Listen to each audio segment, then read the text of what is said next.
This was the legendary hill. Somewhere in that mixture of initials, I have some.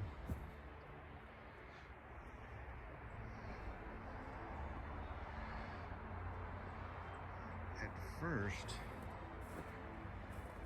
this clear path was not where we'd go sledding. It was down that hill to the creek, and we would spend, all day, just all day, weaving in and out of trees.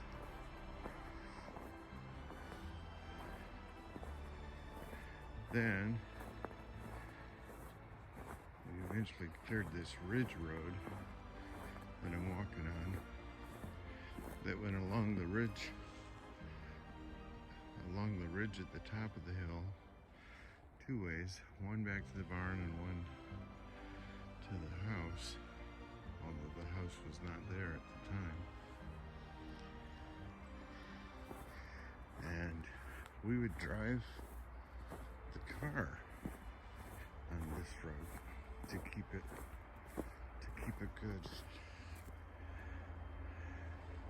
There used to be 3 trees here that formed a perfect triangle, and Dave and I were going to build a tree hut there. And that was when we built instead. Once Dad knew we wanted to do that, we built the one up by the barn instead, because he wanted to put this rope swing over there.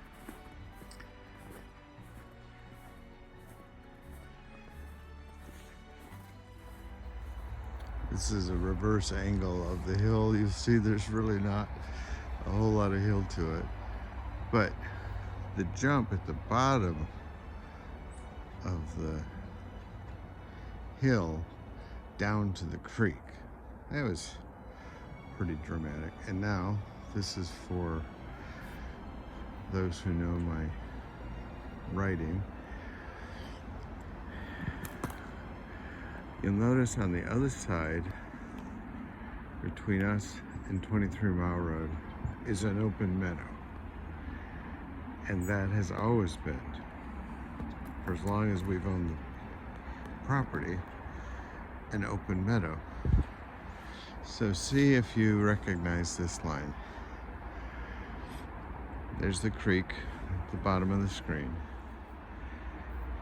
At the edge of the meadow, where the creek goes wide, there's a pond full of magic each spring.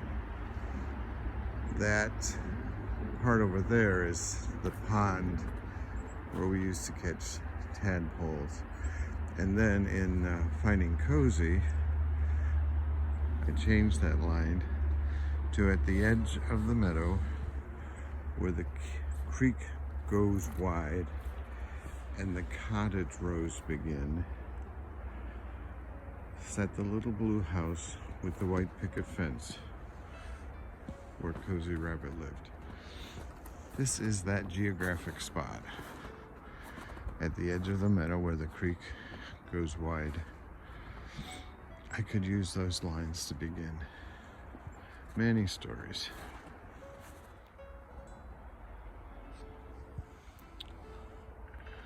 That fence, and I'm guessing some sort of a retaining pond that's inside of it, was not there before. That little drainage culvert that drains into Fish Creek was not there. But this is called a shagbark hickory tree.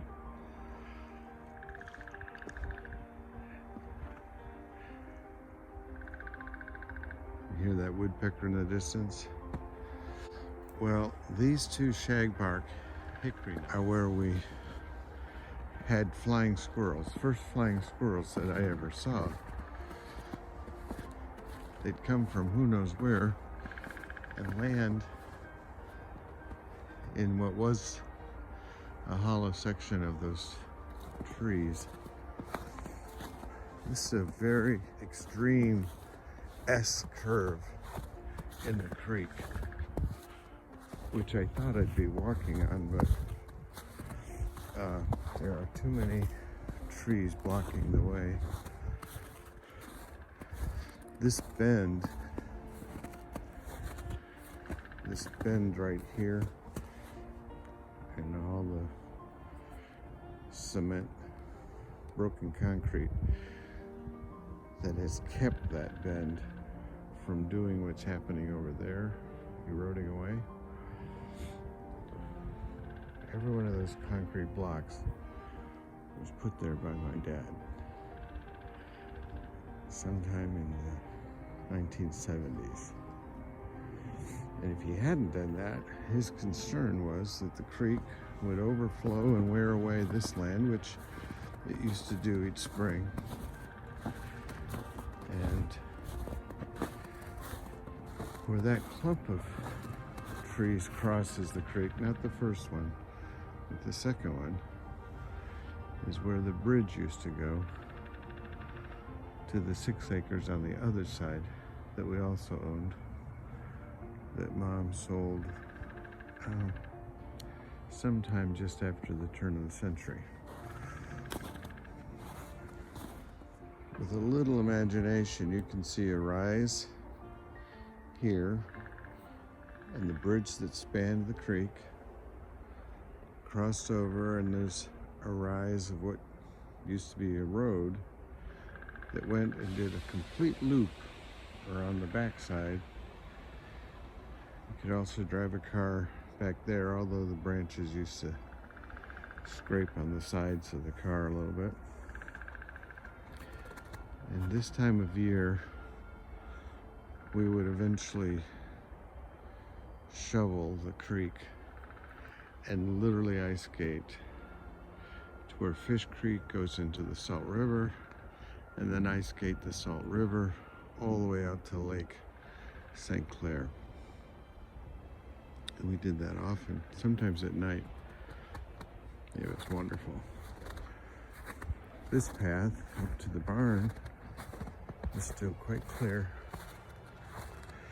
Oh, and I've discovered that the blue flags are a invisible wireless fence, so the new owners must have a dog.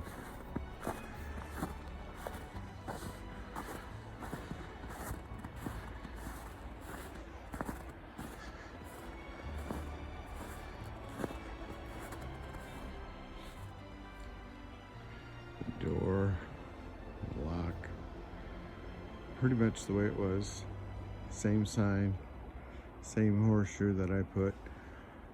Dad and I discussed at length whether the horseshoe was supposed to be facing up or down.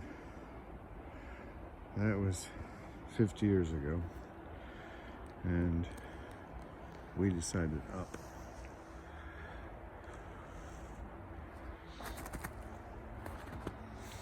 The outhouse used to be where that big tree is fallen. And the reason this cherry tree, you might say, how do I know that's a cherry tree? Well, either that one is a cherry tree or this one was a cherry tree.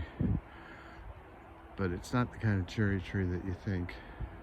It's just a big tree that was cherry. But the reason that's hollow is because we used to burn trash here in a big oil tank, and that fire got out of hand once and burned that side of this tree. But the tree is evidently still okay. That is a beech tree beside the barn. And I've written about that, but one day I put all those marks in the bark, not thinking that they'd be there 50 years later. That was while Dad was building the barn, and Dave and I were just killing time. And in fairness to me, there were trees all over the place, so putting marks in one didn't seem to make a difference at all. The new owners have a lot of cars parked here right now, and I technically should have permission to be walking.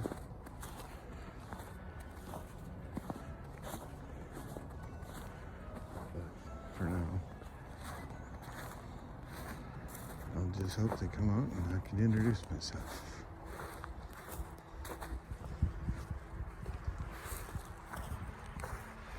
That's the trail. The legs.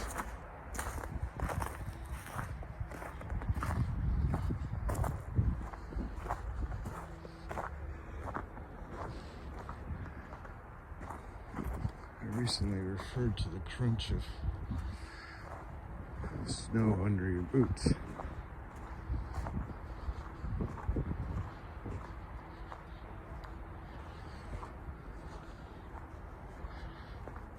I'm wondering where the swing is if we left that with the house. I'm waving at an empty house just in case someone's watching.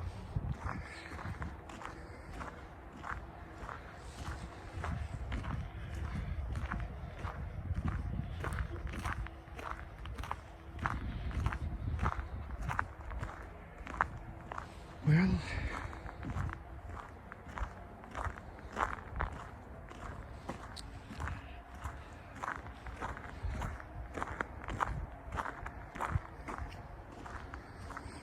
through the woods there, and I've shown this to my grandkids.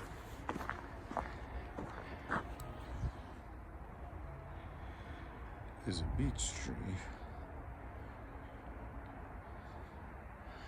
It's got TK plus JM about 10 feet up. I used a ladder.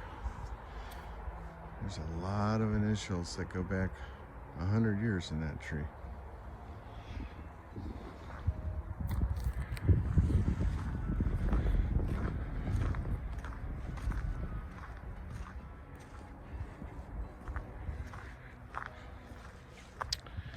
Well, that was a nice little walk. Hope to do that again sometime.